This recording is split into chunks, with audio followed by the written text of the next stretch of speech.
ইব্রাহিম আলাইহিস সালাতু ওয়াস সালাম সকালবেলা উটের পিঠের উপর হাজেরাকে নিয়ে এবং শিশুপুত্র ইসমাইলকে নিয়ে এক কান্দি খেজুর এবং এক মশক পানি নিয়ে এবার রওনা হলেন।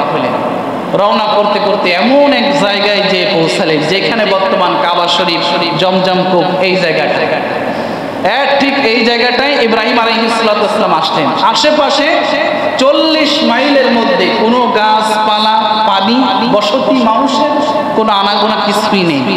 একেবারে বিশাল এক মরুভূমি, যেখানে চতুর্দিকে শুধু ধুধু মরুভূমি, শুধুমাত্র কাছে সাফা এবং মারওয়া পাহাড়, আর আশেপাশে কোনো গাছপালা, নদী নালা কিছুই নেই, কোনো পানির বন্দোবস্ত নেই, কোনো গাছপালাও নেই, খাবার দাবারের কোনো বন্দোবস্ত নেই।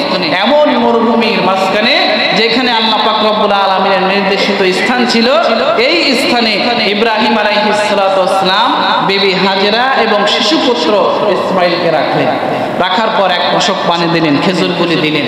দেওয়ার পর স্ত্রী হাজেরা মলিন চেহারা নিয়ে ইব্রাহিমকে বলতেছে, ইব্রাহিম, এ তো সামান্য কয়েকটা খেজুর আর মাত্র এক মশক পানি, এ তো 2-3 দিন যেতে না যেতে শেষ হয়ে যাবে।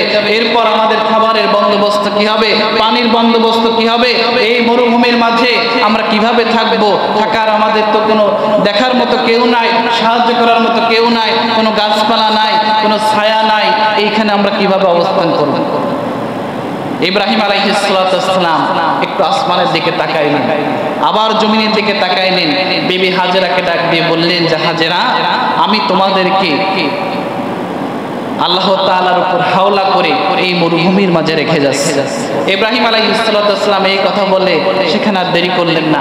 ইব্রাহিম আলাইহিস সালাতু ওয়াস সালাম চলে আসলেন। আসতেছেন, আস্তে আস্তে ইব্রাহিম আলাইহিস সালাতু ওয়াস সালাম মাঝপথে একবার পিছনের দিকে তাকান, দেখে যে শিশুপুত্র ইসমাইলকে নিয়ে মা হাজেরা বসে আছে। আবার কিছু দূর আসে, আবার তাকান, যত দূর পর্যন্ত দেখা যায় ততদিন পর্যন্ত বারবার ইব্রাহিম আলাইহিস সালাতু ওয়াস সালাম ছোট্ট শিশু ইসমাইল এবং মা হাজেরার দিকে বারবার তাকাচ্ছে। একটা পর্যায়ে একটা পাহাড়ের কাছে যখন চলে আসছে, আর দেখা যায় না। পাহাড়ের আবডালে যে ইব্রাহিম আলাইহিস সালাতু ওয়াস সালাম এবার সিজদায় পড়ে 2 চোখের পানি ছেড়ে দিয়ে আল্লাহ তাআলার কাছে দোয়া করতেছে, আল্লাহ, আমি আমার শিশুপুত্র ইসমাইল এবং আমার স্ত্রী হাজেরাকে তোমার উপর হাওলা করে ওই মরুভূমির মাঝে রেখে আসলাম, এদেরকে আপনি দেখে রাখতে। এই দোয়া করে ইব্রাহিম আলাইহিস সালাতু ওয়াস সালাম সেখান থেকে চলে গেলেন।